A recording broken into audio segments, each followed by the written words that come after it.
they put people with very different views on really contentious issues together for half an hour.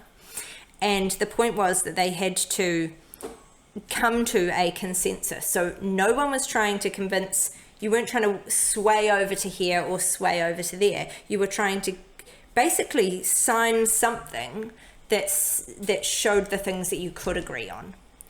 And they were things like, around immigration or abortion or like big topics that have really like a lot of complexity. They are definitely not two-sided topics.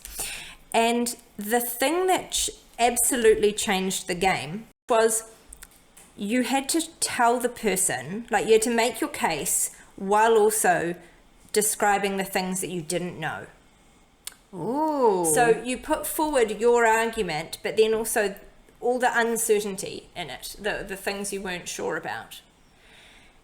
And then how many of those people in that group who were sharing what they thought, but also what they didn't know, how many of them could come to consensus? And that number was hugely, like way bigger than this group.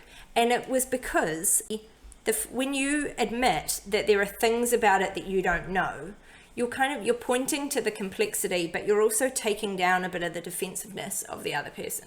So they're like, oh, well, hang on. Here's this person who I know is smart and is giving me this really well-reasoned argument for why their point of view is right. And I'm like, oh, I'm sitting here kind of knowing that there's things about this that I'm not 100% on either.